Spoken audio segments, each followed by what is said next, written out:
In the year 2157, humanity had established colonies across many distant star systems. Earth had become a hub of cultural exchange, a place where species from every corner of the galaxy met to live, learn, and work. But while most of these alien visitors adapted to Earth's environment and society, some struggled to fit in. One such individual was a young alien named Zorik. Zorik came from the planet Zura, a place far from the galactic core, where life was vastly different from Earth. His species, the Zurians, had blue skin that shimmered like the surface of a calm ocean, and their eyes glowed faintly with an otherworldly light. But despite his unique beauty, Zorik wasn't popular at school. From the moment he stepped into Earth's most prestigious high school, it was clear that Zorik was an outsider. He was smaller than the humans, his forearms awkwardly flailing when he tried to interact, and his speech was slow, distorted by a translation device that he hadn't quite mastered. His appearance alone was enough to earn him the label of stupid, and the other students wasted no time in making sure he knew it. Every day, the bullying intensified.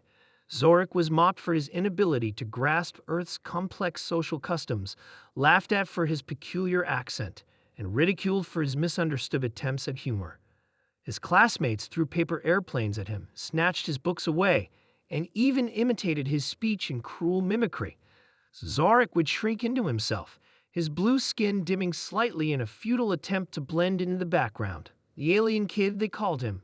But Zorik knew that he was no different than any other child at the school, just far from home. But there was one person who didn't join in with the crowd. Her name was Lily, a human girl who had always been fascinated by the stars. Unlike her classmates, she didn't care that Zorik was from another planet. All she saw was a boy who was alone in a strange world, just like her. It started on the first day of school when Zorik, sitting alone in the cafeteria, fumbled with his food. The Earth food, though prepared for alien digestion, still confused him. It was nothing like the delicate, plant-based meals from Zura. He had no idea how to hold the utensils properly, and the food kept slipping from his grasp. Laughter erupted around him. Lily, however, didn't laugh. She watched for a moment, then walked up to him with a warm smile.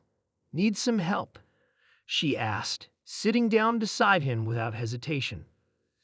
Zorik hesitated, his glowing eyes flickering with uncertainty. He wasn't used to kindness from anyone, especially not after everything that had happened in the last few days.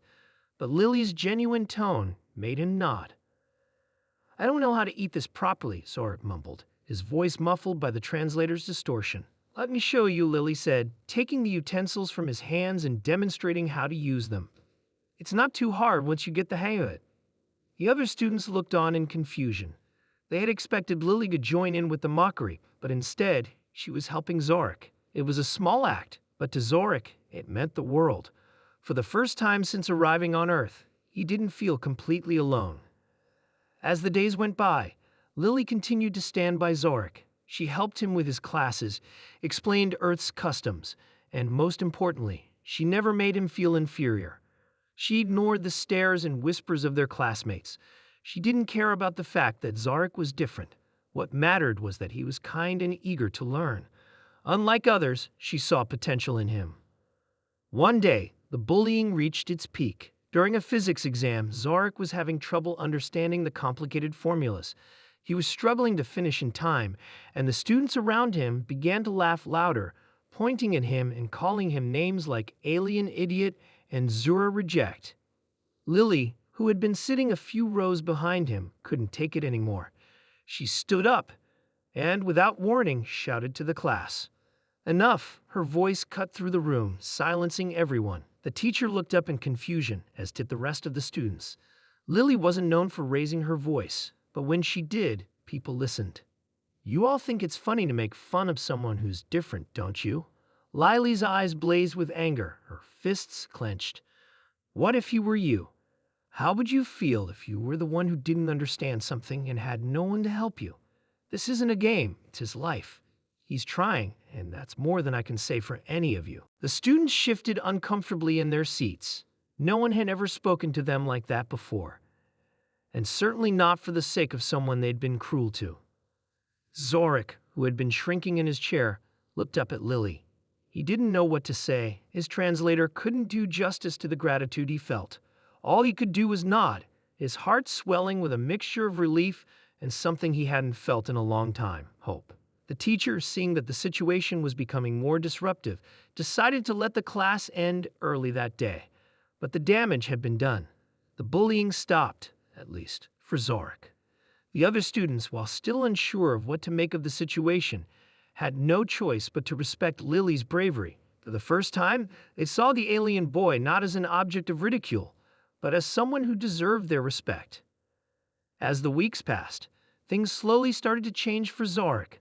With Lily's help, he grew more confident. He still struggled, but he no longer felt isolated. The other students, some out of guilt and others out of curiosity, began to include him more. They didn't all become his friends, but they stopped mocking him.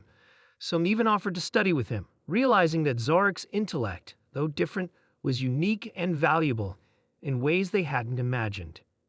And in the end, Zorik wasn't just the alien kid anymore. He was a student, a friend, and a person. He had his own place in the galaxy and in their school, thanks to the one human who saw beyond the surface and understood the true meaning of compassion.